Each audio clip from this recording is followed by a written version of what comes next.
옛날 중국은 천원지방이라는 세계관을 가지고 있었습니다. 천원지방이라는 것은 하늘은 둥글고 땅은 네모나다라는 뜻을 가지고 있습니다. 그래서 이 돈을 만들 때도 겉은 둥글고 그 중앙은 네모 모양으로 만들었어요. 마치 우리나라의 엽전 생각하시면 되겠습니다. 엽전 아시죠? 동그랗고 가운데는 네모나게 되어 있어요. 저는 왜 그렇게 네모난 구멍을 만들었는가라고 생각해 봤을 때, 이것은 가지고 다니기 편리하게 하기 위해서, 뭐 이렇게 사극이나 이런 데 보면 엽전 꾸러미가 있지 않습니까? 줄로 꿰가지고 그렇게 들고 다녔는데, 그렇게 하기 위한 용도로 가운데 구멍을 팠나 보다, 네모나게. 그렇게 생각을 했는데, 알고 봤더니 그 당시 사람들 어떤 세계관을 이제 가지고 있었다는 겁니다. 온 세계는 둥글고 우리 인간들이 살아가는 이 땅은 네모나다라는 그런 세계관을 가지고 있었다는 거죠. 여러분, 이 동전을 보더라도 세계관이 담겨져 있어요. 우리네 조상들은 그 동전을 보면서 세상의 이치를 깨달았다고 합니다. 오늘날 우리 그리스도인들도 나름의 세계관이 있습니다. 우리의 세계관은 무엇입니까? 하나님께서 이 세상을 창조하시고 만물을 다스리신다는 사실입니다. 뿐만 아니라 하나님이 창조하신 그 세상을 너무나도 사랑하신다는 것이죠. 그렇기 때문에 하나님을 믿는 우리는 하나님께서 우리에게 주신 이 기독교적인 세계관을 삶 속에 적용해서 하나님께서 창조하신 세상을 사랑하며 또 하나님이 원하시는 아름다운 세상으로 만들고 변화시켜 나가야 하는 것입니다. 여러분, 하나님께서는 이 세상을 창조하셨을 뿐만 아니라 나라는 세상을 창조하셨습니다. 나라는 세상. 나라는 세상, 내가 살아가는 시간과 환경, 그리고 일어나는 수많은 사건들, 그 세상을 하나님께서도 사랑하십니다. 하나님은 그 세상, 나라는 세상을 돌보십니다. 나라는 세계는 저주받은 세계가 아니에요.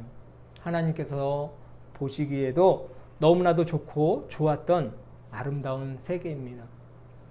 그러니 여러분, 혹시라도 하는 일이 잘 안 풀린다고 한탄하며 삶을 부정하거나 하나님을 원망하지 마시고, 하나님이 나의 슬픔, 내가 잘 안 되는 일들을 기쁨으로 또 형통한 복으로 변화시키실 거라는 그런 사실을 잊지 않고 살아가시기를 바랍니다. 시편 30편 11절을 보면 주께서 나의 슬픔이 변하여 내게 춤이 되게 하시며 나의 베옷을 벗기고 기쁨으로 띄우셨나이다, 이렇게 말씀하고 있습니다. 슬픔이 기쁨이 되게 하시고 베옷 정말로 고통과 어떤 아픔, 슬픔의 상징인 이 베옷을 벗기고 기쁨의 띠를 띄우게 하셨다라는 것. 그리고 하나님께서는 끊임없이 또 쉼없이 성령께서 성령의 어떤 그 역사하심을 통해서 나의 세상, 나의 세계를 도우신다는 사실을 여러분 잊지 않으시기를 바랍니다. 로마서 8장 26절을 보면 이와 같이 성령도 우리의 연약함을 도우시나니 우리는 마땅히 기도할 바를 알지 못하나 오직 성령이 말할 수 없는 탄식으로 우리를 위하여 친히 간구하시느니라, 이렇게 말씀하고 있는 거예요. 나라는 세상, 이 세상을 하나님께서는 끊임없이 도우신다는 겁니다. 하나님이 나를 도우신다는 그런 세계관 속에서 살아가시길 바라요. 오늘 시편 129편의 시인도 그런 세계관을 우리에게 말씀해 주고 있습니다. 오늘 본문을 보면 이스라엘이라는 주어를 사용하고 있죠. 이스라엘이라는 주어를 사용하고 있습니다. 지난번에도 한번 말씀드렸던 적이 있는데, 하나님의 백성, 하나님의 자녀, 혹은 나, 이런 어떤 주어를 사용하지 않고 이스라엘이라는 이런 한 국가의 어떤 명칭을 사용하는 것은 자신의 정체성, 너가 어떤 존재인가, 그 정체성을 다시금 확인하려는 표현인 것입니다. 하나님의 다스림을 받는 자, 하나님과 겨루어 이긴 자라는 그런 뜻이 이스라엘이지 않습니까? 이 말의 뜻은요, 하나님과 싸워 이겼다라는 것이 중요한 것이 아니라 하나님과 특별한 관계를 맺은 존재라는 거예요. 하나님과 싸웠던, 겨루었던, 하나님의 다스림을 받든 간에 하나님이라는 절대적인 이 존재와 그로부터 창조된 나라는 한 그 피조물이 서로 관계를 맺으며 살아가는 그런 어떤 존재라는 그런 의미가 이스라엘이라는 그런 이 단어 속에 포함되어 있다는 겁니다. 하나님께서 만들어 오신 이 세계 속에서 그가 하나님의 돌보심을 받으며 살아간다. 하나님과 관계를 맺으며 살아간다라는 그런 깊은 의미가 이스라엘이라는 이 단어 속에 있다는 것을 기억하시길 바랍니다. 그런데 이렇게 하나님의 다스림을 받고 또 돌보심을 받고 하나님과 관계를 맺고 하나님 창조하신 세계 속에서 살아가는 이 존재도 악한 일이 생긴다는 겁니다. 악한 일이 생겨요. 하나님을 믿으면 늘 항상 기쁘고 즐거운 일, 또 하는 일마다 다 잘 돼야 되지 않습니까? 그렇게 말을 하는 사람들이 있어요. 믿는 사람들 보면 더 어려움에 빠지고 수많은 제약들이 있고 또 열심히 봉사하고 섬기고 일을 하지만 결과적으로는 믿지 않는 사람들보다 더 어렵고 힘든 삶을 사는 사람들을 이제 본다고 그렇게 이야기를 합니다. 그런데 여러분 잘 아시다시피 믿는 사람에게도 수많은 어떤 어려움과 고난과 때로는 근심 걱정 그런 염려들이 있어요. 당연한 거죠. 이 세계 속에 살아가면 그런 일들을 피할 수가 없는 것입니다. 악한 일도 생기고 다른 사람들에게 때로는 핍박도 당하고 자기는 잘못이 없는데도 비난과 조롱을 당하기도 하고 그런 일들이 생긴다는 겁니다.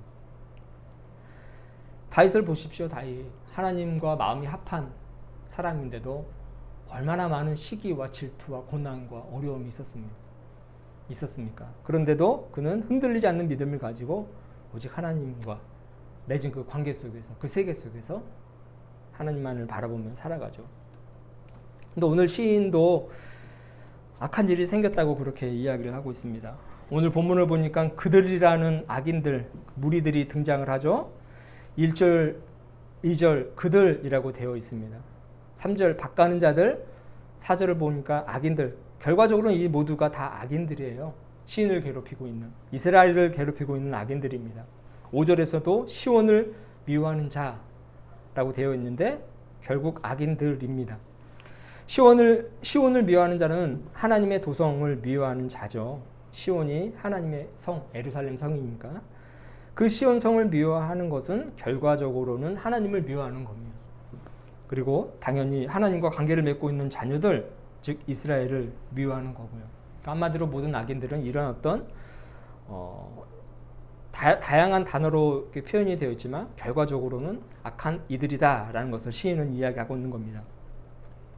이 시인은 어릴 때부터 그 악한 이들에게 괴롭힘을 여러 번 당했다고 그렇게 고백을 하고 있는데 1절, 2절 보면 그렇게 되어 있어요. 169편 1절, 2절. 근데 여러분 한두 번이라고 하면 실수라고도 말할 수 있을 것 같아요.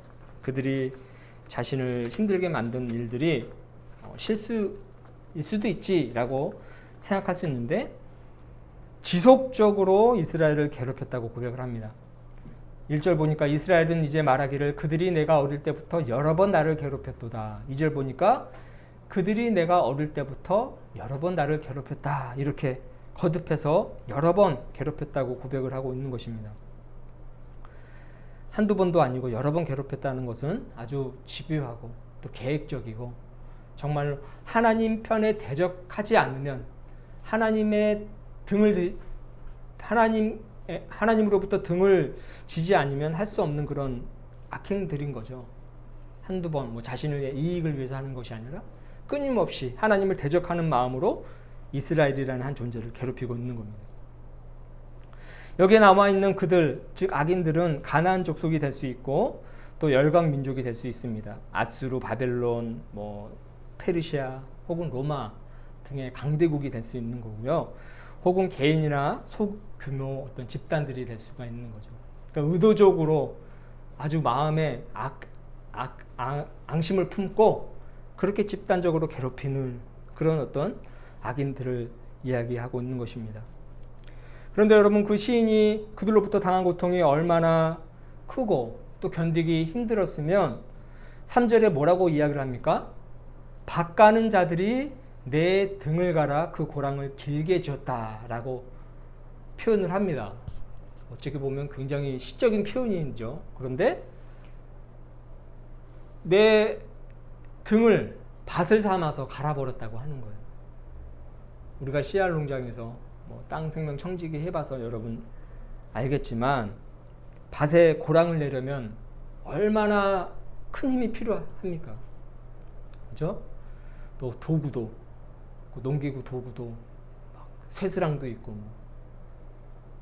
포크처럼 생겼는데 그 이름이 지금 생각나지 않지만 그런 걸로 막 그냥 땅을 있는 힘을 다해서 내려쳐야지만이 결국 그 밭고랑을 내고 씨앗을 심을 수 있을 그 땅이 되지 않습니까? 땅을 기경하는 일이 보통 힘을 다해서 하지 않으면 안 되는 거예요. 그러니까 이런 어떤 밭가는 자들이 내 등을 갈아서 고랑을 아주 깊게 팠다라고 이야기하는 것은 악한 자들이 온 힘을 다해서 아주 나를 죽일 듯이 괴롭혔다는 표현이 된다는 거죠. 어떻게 보면 굉장히 시적인 표현이지만 이 시인 당사자에게는 아주 극심한 고통이 지속적으로 반복되었음을 지금 이야기하고 있는 것입니다. 하나님이 창조하신 그 세계관 속에서 하나님과 관계를 맺으며 살아가는 이에게도 등에 고랑이 팔 정도의 아주 극심한 고통들이 끊임없이 악인들로부터 이루어져 왔다라고 지금 고백하고 있는 것입니다. 그런데 여러분, 그가 희망을 잃지 않는 것은 무엇입니까? 하나님이 항상 그렇게 하셔요. 하나님은 늘 항상 우리 편이 되어주세요. 우리의 도움이 되어주십니다. 의로우신 하나님께서 그들이 이기지 못하게 하시고 악인의 줄을 끊으셨다. 그렇게 시인은 4절에서 이야기합니다. 의로우신 하나님, 내 편이신 하나님, 불의를 미워하시고 악을 처벌하시는 그 하나님이 나로부터 악인의 줄을 끊으셨다. 이렇게 고백을 하고 있는 겁니다. 여러분, 악인의 줄이라는 것은요, 마치 꼭두각시 인형을 조종하는 줄과 같다고 생각하면 돼요. 꼭두각시 인형 여러분 아시죠? 꼭두각시 인형은 줄로 연결되어 있지 않습니까? 머리도 연결되어 있고 팔다리 등 신체와 연결되어서 조종하고 그렇게 인형을 조종해서 그렇게 할 수가 있는 거예요. 얼마나 이 꼭두각시 인형을 조종하며 움직이듯이 이 시인을 그 악인의 줄을 연결해서 악인들이 얼마나 많이 괴롭혔는지를 이야기를 하고 있는 것입니다. 그런데 여러분, 이스라엘은 스스로 그 줄을 끊어낼 수가 없는 거예요. 악한 존재, 늘 나를 괴롭히지만 내가 어떻게 해볼 수가 없는 것입니다. 이스라엘은 결코 스스로 그 줄을 끊어낼 수가 없는 겁니다. 그 줄을 자신을 움직이게 하는 근원이라는 그런 착각으로 인해서 그 줄을 생명처럼 혹은 우상처럼 여기게 되는 그런 착각에 빠집니다. 그래서 그 줄을 그냥 과도하게 숭배하게 되기도 하죠. 혼란에 빠지게 되면 그렇게 되는 것입니다. 그 줄이 끊어지면 자신의 생명도 끝이라는 그런 불안감이 내재되어 있는 거예요. 그 줄을 또 누가 잡고 있는지 또 알 수가 없는 거죠. 제가 방금 전에는 여러 예를 들어서 가나안 족속, 그 세계 열강, 또 개인 혹은 집단이라고 이렇게 뭉뚱그려서 말씀을 드렸지만 그 실체를 정확히 알 수 없는 거예요. 여러분, 꼭두각시 인형극을 보면 인형을 조종하는 인물은 안막에 가려져서 보이지가 않잖아요. 검은 옷을 입고 아니면 어두운 곳에서 인형만 이렇게 딱 보이고 뒤에서 조종하는 그 실제 인물은 보이지 않고 꼭두각시만 보이지 않습니까? 가려져 있는 거예요. 악한 이들은. 그래서 자신을 조종하는 그 알 수 없는 존재에 대한 그 막연한 두려움에 휩싸이게 되는 겁니다. 또한 그 줄은요, 이 인형보다 강해요. 악인의 줄을 가지고 있는 그 줄은. 인형을 움직이게 하려면 여러분, 가늘더라도 강해야 되지 않겠습니까? 인형이 절대로 꺼내낼 수 없는 강한 힘을 상징하는 줄이 곧 이 악인의 줄이라는 겁니다. 그런데 여러분, 하나님께서는 그 인형 스스로가 끊어낼 수 없는 그 악인의 줄을 과감하게 끊어주셨다. 그렇게 고백하며 하나님을 찬양합니다. 이제는 이 시인은 더 이상 줄에 의존하거나 줄에 속박당하지 않아도 되는 거예요. 본인의 의지에 반하는 행동, 어떤 생각, 행위는 더 이상 하지 않아도 되는 겁니다. 자신을 조종하던 그 줄로부터 완전히 해방되었기 때문이죠. 이제는 자유자인 것입니다. 하나님께서 그 자유를 주셨던 거예요. 악에 귀속되지 않는 선하신 하나님의 자녀로 하나님이 창조하신 세계 속에서 살아가는 귀한 존재로 이제 홀로 선 것입니다. 여러분, 그러니 이 시인이 하나님을 찬양하지 않을 수 있습니까? 그동안 나를 끊임없이 괴롭혔던 그 악인의 줄, 나의 의지와 상관없이 나의 생각을 조종하고 나의 행동을 조종하고 나를 때로는 하나님으로부터 멀어지게 만들고 나를 원망 속으로 이끌어갔던 그 악인의 줄을 하나님이 보시지 않으시고, 보시다 못해 결국은 끊어주시는 그 은혜를 베풀어 주셨다라는 것입니다. 여러분, 우리의 삶도 마찬가지입니다. 하나님은 늘 항상 우리가 알 수 없는 그 수많은 악으로부터 우리를 보호해 주세요. 수많은 악들은 우리를 이 꼭두각시 인형 조종하듯이 우리가 연결시켜서 우리를 조종하려고 하죠. 그러나 하나님은 결코 그것을 그냥 두고 보시지 않는다는 겁니다. 그것을 과감하게 끊어버리는 거예요. 내 삶을 괴롭히는 수많은 악인들의 그 만행을 하나님은 처단하시는 것입니다. 그렇게 하신 다음에 하나님의 자녀를, 무고한 자들, 선량한 자들, 하나님의 백성들을 괴롭히는 자들은 어떻게 됩니까? 5절을 보니까 수치를 당한다고 이야기를 해요. 그들의 행위가 만방에 알려짐으로 인하여 부끄러움을 당하는 거예요. 그리고 지붕의 풀과 같이 마른다고 6절에 고백하고 있습니다. 지붕 위의 풀은 여러분 뿌리 깊게 내리지 못하죠. 지붕이 단단하고 또 다른 어떤 재료로 되어 있을 수 있는 가능성이 많기 때문에 그냥 끝에만 잠깐 붙어 있는 거예요. 또한 지상보다 땅바닥보다 높은 그런 위치에 있기 때문에 태양볕에 더 가까이 노출이 되어서 쉽게 타들어갑니다. 시들어 버린다는 말이죠. 그래서 이것도 역시 비유이긴 하지만 누가 그 풀을 베어서 묶으려고 해도 말라 비틀어졌기 때문에 그렇게 할 수 없다는 거예요. 겉으로 보기에는 뭐 굉장히 많은 악들이 있는 것 같지만 시들어버리고 말라버리고 해서 결국은 한 줌도 되지 않는 그런 존재들이 곧 악인들이다라고 이야기를 하고 있는 것입니다. 그리고 그 악들은 그 누구로부터 동정을 받지 못한다는 거예요.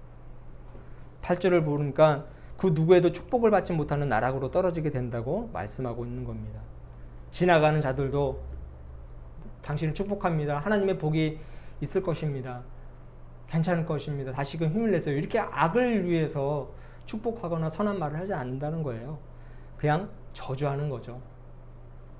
하나님의 자녀들의 손을 하나님께서 들어주신 결과라는 것입니다. 여러분, 이 하나님이 우리 하나님인 줄로 믿습니다. 악을 과감하게 끊어버리시는 그 하나님이 우리가 믿는 하나님이세요.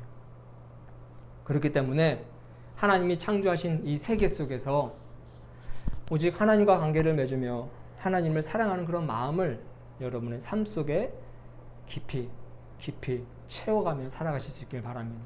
어떤 어려움과 어떤 악한 이들이 여러분 주위에 있다 할지라도 그들을 보지 마시고 그들의 줄을 끊어버리시는 그들보다도 더 큰 하나님만을 바라보실 수 있는 저와 여러분이 되시길 바랍니다. 하나님은 권선징악의 하나님이세요. 정의의 하나님이십니다. 선은 반드시 승리케 하시고 악은 반드시 멸하시는 분이 하나님이라는 것을 믿고 여러분 자신을 온전히 하나님의 그 품으로 과감하게 뛰어들면서 하나님께 여러분의 삶을 의탁하시며 살아가실 수 있는 저와 여러분이 되었으면 좋겠습니다. 기도하도록 하겠습니다. 사랑의 하나님 아버지, 감사합니다. 주님만을 바라보며 살게 하여 주옵소서. 하나님께서는 내가 살아가는 이 땅을 창조하셨고 또 나라는 생명을 창조하셨음을 압니다. 하나님이 창조하신 이 세계 속에서 살아가는 것을 기쁨으로 여기게 하시고 하나님과 특별한 관계를 맺으며 살아가는 존재라는 것, 아주 귀한 존재라는 것 또한 잊지 않고 살게 하여 주시옵소서. 감사를 드리며 사랑 많으신 예수님의 이름으로 기도합니다. 아멘. 사도신경으로 신앙 고백을 드리겠습니다. 나는 전능하신 아버지 하나님, 천지의 창조주를 믿습니다. 나는 그의 유일하신 아들, 우리 주 예수 그리스도를 믿습니다. 그는 성령으로 잉태되어 동정녀 마리아에게서 나시고 본디오 빌라도에게 고난을 받아 십자가에 못 박혀 죽으시고 장사된 지 사흘 만에 죽은 자 가운데서 다시 살아나셨으며 하늘에 오르시어 전능하신 아버지 하나님 우편에 앉아 계시다가 거기로부터 살아있는 자와 죽은 자를 심판하러 오십니다. 나는 성령을 믿으며 거룩한 공교회와 성도의 교제와 죄를 용서받는 것과 몸의 부활과 영생을 믿습니다. 아멘.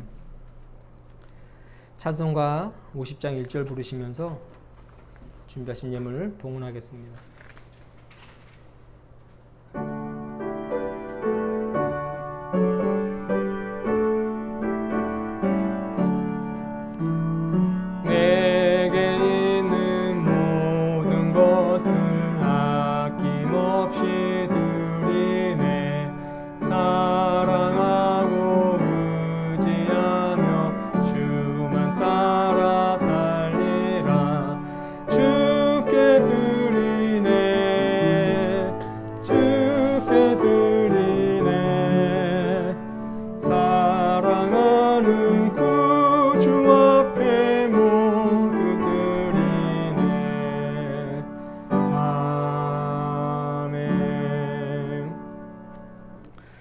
예물 위해서 기도합니다.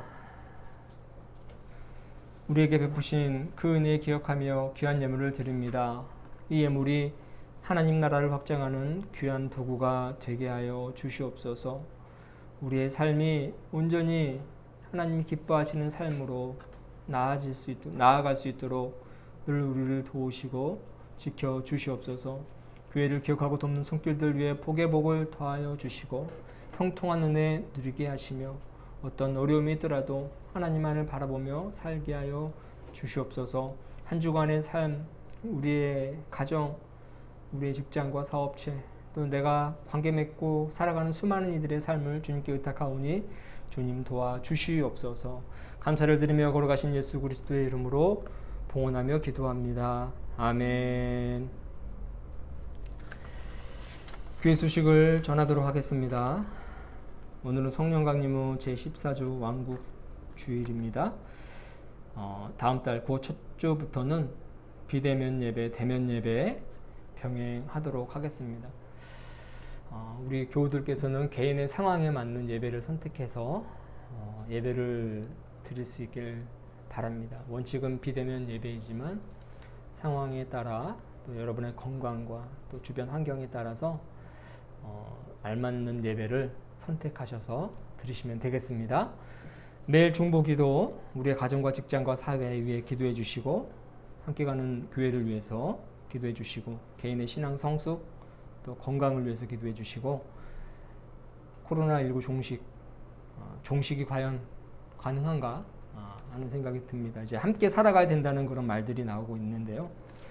어쨌든 이 코로나를 우리가 얼른 함께 살아가든 극복하든 종식하든 우리의 삶이 예전의 삶으로 좀 거듭날 수 있도록 위해서 기도해 주시길 바라고요.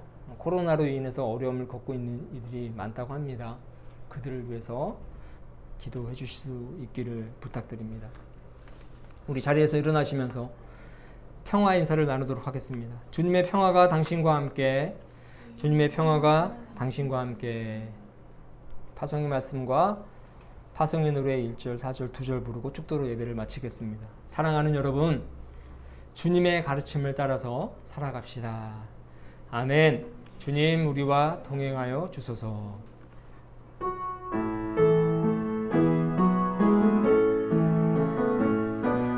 주님의 평화가 우리의 만남 속에 넘치게 하소서. 넘치게 하소서. 평화의 주여, 평화의 주여, 당신의 나라가 우리 가운데 샘솟게 하소서. 주님의 생명이 우리의 만남 속에 넘치게 하소서. 넘치게 하소서. 넘치게 하소서. 넘치게 하소서. 생명의 주여, 생명의 주여, 생명의 주여, 당신의 나라가 우리 가운데 샘솟게 하소서. 이제는 우리 주 예수 그리스도의 구속의 은혜와 하나님 아버지의 놀라우신 사랑하심과 성령님의 감화감동 위로 역사하심이 예배를 마치고 가정으로 세상으로 나아가는 교우들 위해, 만나는 이웃들 위해 이제부터 영원토록 함께 하시기를 간절히 축원하옵나이다. 아멘.